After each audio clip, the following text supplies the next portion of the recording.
Watcher Clubbers, we've got a question on the page from Marianne, and it's right on my street. This question, and it just takes too long to type. Myself and Zara have been chatting since the question came up, and I thought it would be easier to just make a video. So, ideas, please, for how to train to prevent the following. I keep my horses at home without any riding facilities. I can use a lovely 40 by 60 arena. That'd be nice, wouldn't it? On the other side of the village, one long side is next to a small wood with riding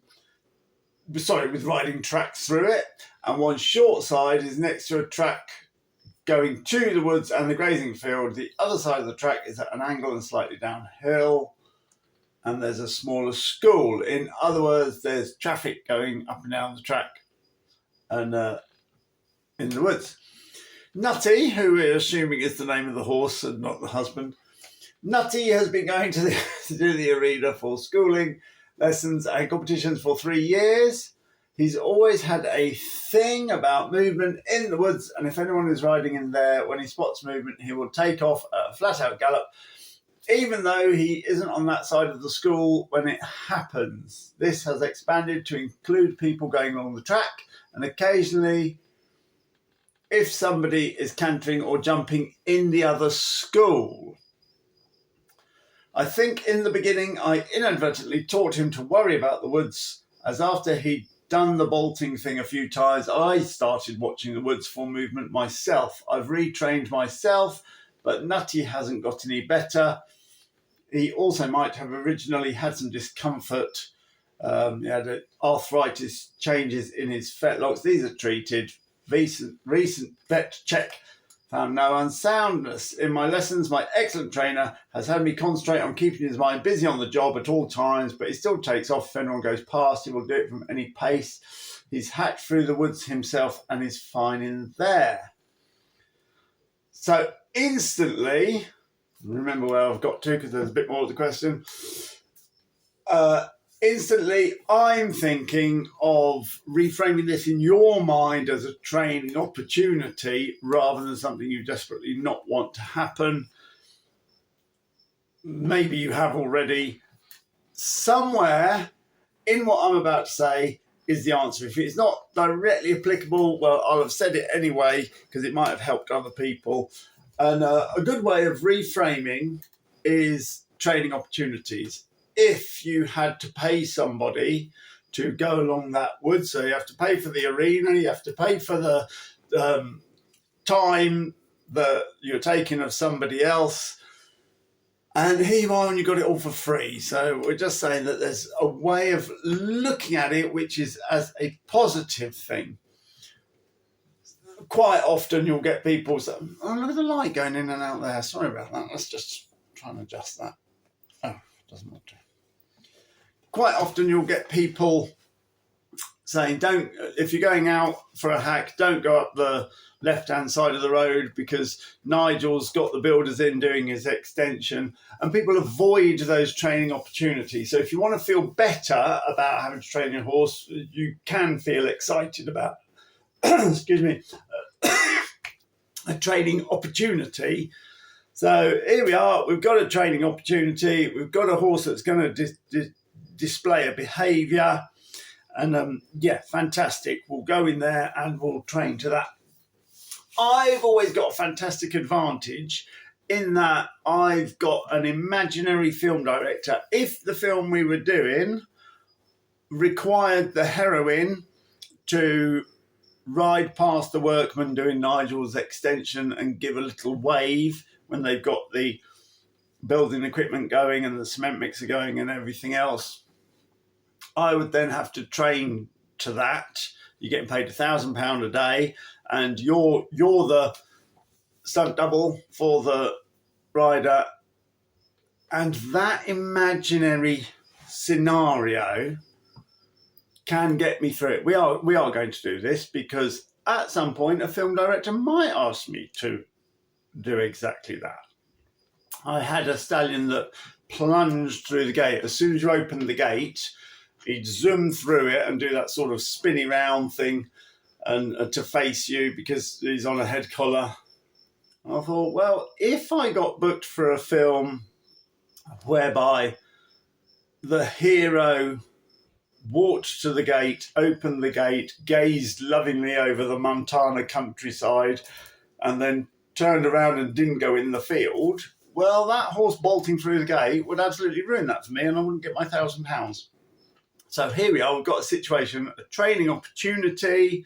The film we're going to do is somebody's walking along the woods on the other side of this arena, and you're training your horse. And we need to get that done. So here's a training opportunity that's going to get us £1,000 a day. Now, you know that you're not going to get £1,000 a day, but it's just an example of how you can reframe something you desperately want not to happen into something that you do want to happen because it has advantages. There we are. I'm going to carry on. That was just my first thought that leapt to mind.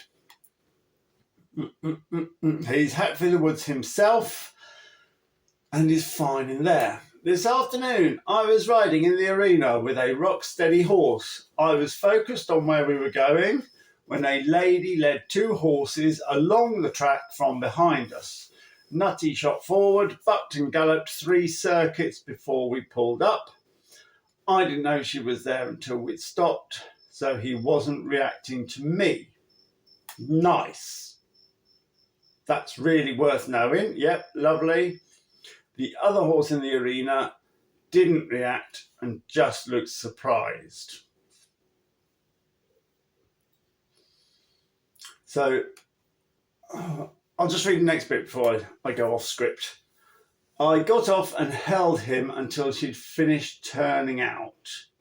As she'd warned me she had more to bring past, he watched without reacting. So my instinct there is I wouldn't sit there watching because you've already... It's interesting that he wasn't reacting though. I might come back to that. But my instinct is that we wouldn't watch the people. They're going along and I'd find some job to do it. So the relationship that I'm trying to get is I would not be schooling you if these were lions. And it's true. I wouldn't be schooled. If there were lions in the woods, I wouldn't be trying to school him. But we've got some good advantages here. One, he watched without reacting. So we have got a non-reacting moment to build on. The downside is I don't want to be stood there watching. Then I got back on, had a canter, and he was absolutely fine. This isn't equimisery. I can cope with it, but I'd rather not. Yes, it's not equimisery. If you're asking a question or answering a question, it's not equimisery. If you're just saying how crap everything is, then it is. This is quite clearly a question, wanting advice, any additions that people can make about their experiences. It's not equimisery. We need to be able to talk about things. We just mustn't pointlessly moan about them. You're correct, it's not equimisery. I can cope with it, but I'd rather not. That's fair enough. The school usually has a course of jumps up and he's been known to jump during this moment. The school usually has a course of jumps up and he's been known to jump during these moments, which is uncomfortable in a dressage saddle. Jump at what? Well, it doesn't matter. Doesn't matter. Whatever he's jumping at. The point is we don't want him. So what you said there seems to be along the right lines. More than along the right lines. It's absolutely right. You've said that your trainer is concentrating you to keep your mind busy on the job. And then you said something else very sensible.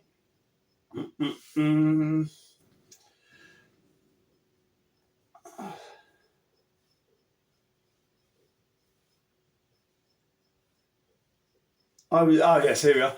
I was riding in the arena with a rock-steady horse. I was focused on where we were going when he jumped out. So we've got, you're doing it right. you're doing it right. I wonder if it's the intensity with which you're doing your focusing. Now, what I'd like to do, what I do ideally, is have some preparation for myself that I know it's going to happen. So I'm going to ask Brenda from the yard in a couple of minutes to walk down the woods side. Now I'm going to make sure that I have actually got his mind on the job. So what I'm trying to get in the horse's mind is, bloody hell, whatever I try to do to jump at this thing in the woods, I always end up back on this exercise. So first of all, we need an exercise that is so ingrained and so regular, and we do it all the time, that the horse knows what it's doing, I know what it's doing. So for example, let's say we're doing a figure eight in the arena. Now the woods track is along the long side. If I'm using this screen as the long side, then you've got the short side. So let's say, for example, we're doing a 20-meter figure eight in the middle of the circle, right? Not a figure eight, actually. When you do a figure eight in your arena, when you come across X, which is the point in the middle, you'll be going at a 45-degree angle, coming off your figure eight, going back onto your figure eight. It's much harder to do two circles, yeah? Because then when you're coming round, and you come around there, and when you get to the middle, going from one circle to the other, you should actually be perpendicular to the two middles of the arena. So E, for example, and in my arena, it's the middle of the gate is on the other side because our gate's in the middle. So as we're coming around on the circle, your 10-meter circle to do a 20-meter figure eight, when you get round to the middle to start on the other circle, you should be pointing straight at E. And that's the moment that you change your leading diagonal if we're going at a trot. And it actually takes a hell of a thing. And I have a moment where I'm stood there and it's like, right, run me over, run. If I'm instructing this is, so we've got someone, and I want you to go straight into me. Obviously, I'm going to move backwards. So you come right in to bosh me on the nose, and I move backwards, and you'll be going straight to E. And then that's the moment that you change your leading diagonal because you're going on the other route, and straight towards me, and straight. What we're doing is two. Hey, look at this. Oh, two circles. But you need to be absolutely perpendicular. The concentration required to do that, and not only that, but I want your circles perfect. So visualize your circles and find a little bit of surface, a little bit of rubber there and there and there. And same for the other circle. And you're going to run over those bits of rubber, and you're absolutely this much on the bit, this much going forwards. I'd have my instructor there, and in fact, if I was a little bit cautious, the instructor's clearly got the right attitude. So if the instructor will ride the horse concentrating on the job, give it a job. The job should be the routine that we all know. So there's no surprises. We're doing the routine. I do my figure eight here, and then I do a spiral here, and then I spiral out there, and then we do a stop and turn on the haunches and straight into trot and get that routine. What you don't want is when you're feeling nervous to try and come up with some sensible routine, because quite honestly, the more frightened you get, the more nervous, the more worried you get, the more your sensible decision making goes down, because we feel as though we're under attack and we need to employ flight or fight responses. So we need to get this all in our heads beforehand when everything's nice and calm. So work out, according to the geography of the area, when would be a great moment. Maybe your instructor would demonstrate to you quite what they mean by that intensity. But I would be doing my figure of eight, ask Brenda to walk along there and see if we can absolutely be going with every movement of our body. We're going, yes, that's right, take another step. Yes, that's right, take another step. Yes, that's right, take another step. We're going to run over those special bits of rubber that we've decided are on our circles. And it's intense. And I'd ask Brenda to walk along there. I'd be quite happy to shout at Brenda, going, oh, okay then, Brenda, thank you very much. Yes, carry on. And she'll be going, is now a good time? It's like, yes, go on. That'd be a great bite size because the horse will hear that you're communicating. And Brenda just walks along. And I get through to the horse, we're doing it. If that's too much, or if you haven't got the advantage of knowing when someone's going to go along the back there, then that intensity of workout needs to be from the moment you go in. So that would be like, let's say that the woods track is there. I'll warm up my walk along here so that I can get straight into trot and I can start my routine of what I'm doing, and we go to stop and change on the haunches and go along here and do my change of rein, and there we are, slide into there, go around that, and do whatever it is we actually do. But the intensity that I was describing, these two circles, needs to be from the start. What I'm trying to avoid is having that little gap where the horse can think for itself. This is my opportunity to go shooting across the arena. If we can avoid that gap where we're letting the horse complete the circle, nice self-carriage, that is what we want ideally. But if you've got this moment where the horse is coasty, if you've got very good horse, you set the bend, the horse knows what it's doing, you're gliding around, and you don't have to be going, yes, that's right, take another step, yes, that's right, take another step. But that does leave the gap for the horse to think for itself and then possibly decide to react to something and shoot across the arena. That kind of intensity, do exactly as I say, yes, that's right, take another step, go straight, absolutely get straight onto E, I'm going to change my diagonal, you're going to change your bend, you've got to exactly do as I say. That kind of precision is pretty exhausting. So possibly you'd want to cut your schooling from your hour into 15 minutes, which I regularly do. Oh, my little screen's gone out with the rest of your question. Yeah, lovely. Oh, hang on. Excuse me.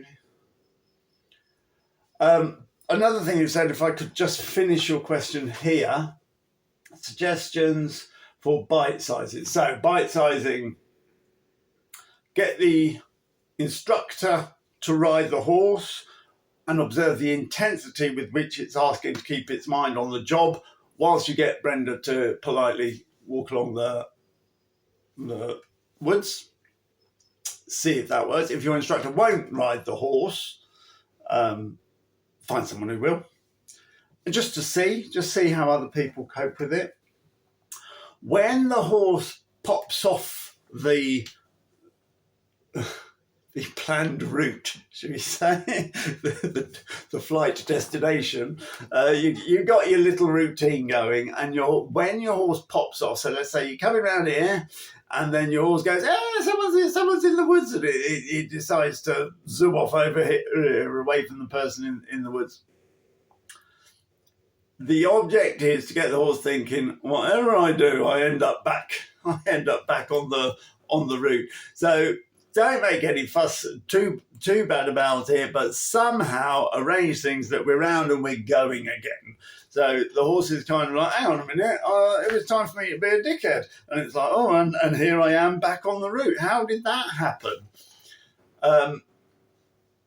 Just get back on the route as swiftly and not making a fussedly as possible. So the horse knows, come on, every time I try to do anything, I end up back doing this figure eight or whatever your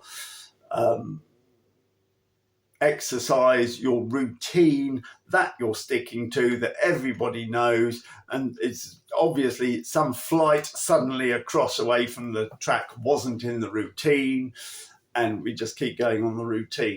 Any deviation from the routine, just get back on it as smoothly and swiftly as possible and pretend it never happened. Certainly don't calm the horse. Don't stop the horse and compose yourself. It doesn't sound like you are, but if anybody's like, oh no, let's calm it down. Let's keep ourselves nice and calm. Good boy. Well, no, you've just said good boy for it shooting across. Doesn't sound like you're doing that. Your composure, to compose yourself could be easily done on the move. It can be a dynamic situation if you wanted it to be. Nice and dynamic.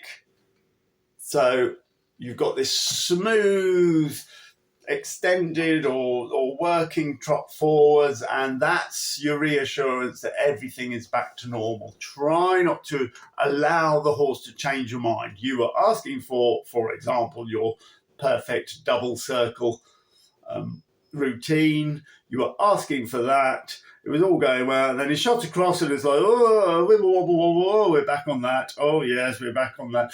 And the routine, and being back on the routine, now we do our spiral in and then our spiral out. Getting back on the routine is as reassuring, if not more reassuring, than stopping and patting the horse and composing yourself and setting off again. In fact, it's more reassuring, because I would not be schooling you if they were lions. So that's all marvellous. Let me just finish this. We've worked hard on good manners and loads of things he previously found scary, like noisy motorbikes, kids on scooters, etc. And he's much calmer in general, but this is a sticking point. Top marks. This is everything. We've managed to get used to so many things. In every situation, I've got you to go, oh, is it all right? I've got you to ask me the question rather than think for yourself. Obviously, this is a sticking point, a special thing. So that's marvellous. If you can train to 1,000 things, then somebody in the woods is just number 1,001. So that's super. We'll do that. Obviously, this is turned into a sticking point. Bite sizes might also include, let's change it up a bit. You've already said that he was all right when standing and looking at the thing. Well, is it something to do with you being on board, in which case the bite size would be, don't be on board then. Let's see if we can do a routine without you being on board. Long reining, lunging, and possibly you'd have a bit more determination if you're not on board, and then you haven't got the niggle that it might go wrong, you might fall off or whatever. So let's say lunging. Let's say he's a lovely lunger, or long reining, but I'll just say lunging for the sake of it. So lunging around. Someone comes in the woods and is like, oh, time to be a dickhead, and you can just put that little bit more pressure on, like, da, da, da. Come back here. I want one ear on me, one ear on where we're going. And when he goes, oh, is it time to be a dickhead? Let's look out. Oh, it's like, what? No, come on, back. Don't let him lunge around looking out of the arena. It's one ear on you, one ear on where we're going. And that's what I want all the time. And it's niggle and push him on with that. If you don't like lunging, long reining is exactly the same. Attention. And we'll just we'll just have a little see then, because he was all right. Then, of course, the bite size up would be, well, look, he's all right lunging or long reining without me on board. And the answer would be to pop someone on board and you carry on lunging and long reining him. So now he's doing what he's told, listening to you, someone's on board, we've crept it up then you're like, you know what, I think he'd be all right with me on board. Intensity. If it's properly come to a sticking point, then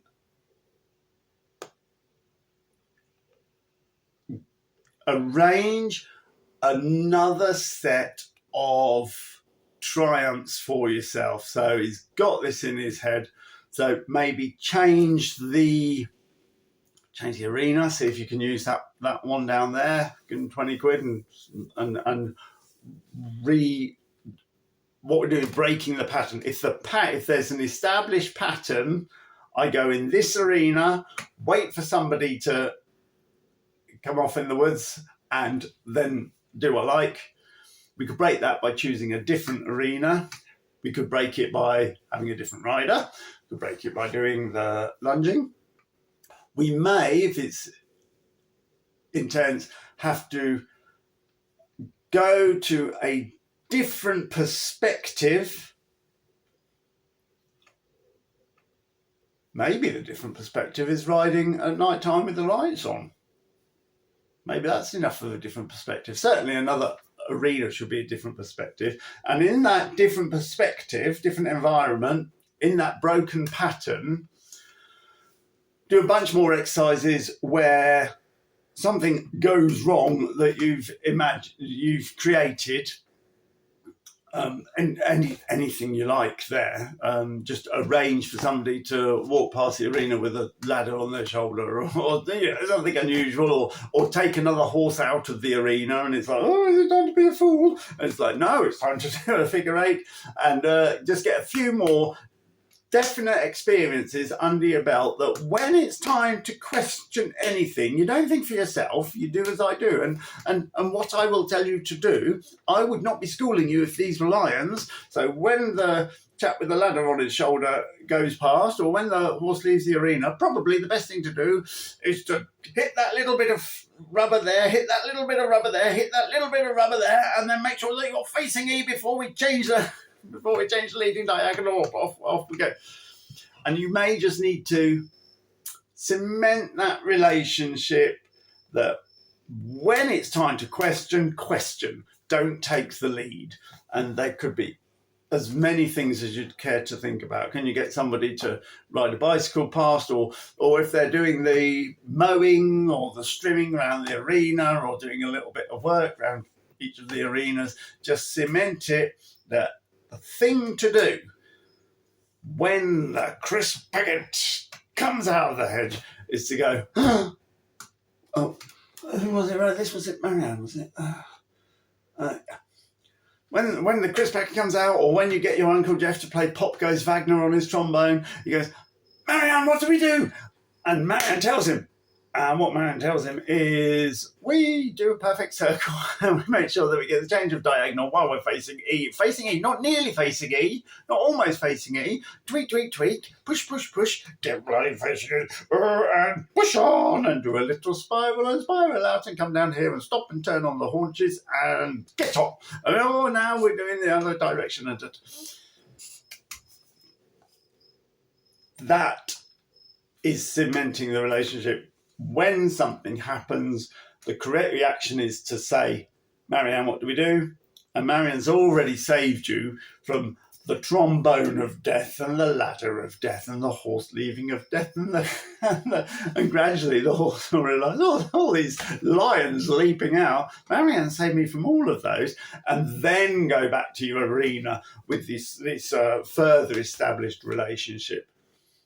If it's a total sticking point, I would wonder whether or not you're doing all this, but not with the intensity that I might have described there, which at the end of the day is reassurance. Somewhere along the lines of what I've said is the solution. So I'll leave it there. and see what you think. You can understand why I didn't want to type all that out. Speak soon, clubbers. Toodaloo.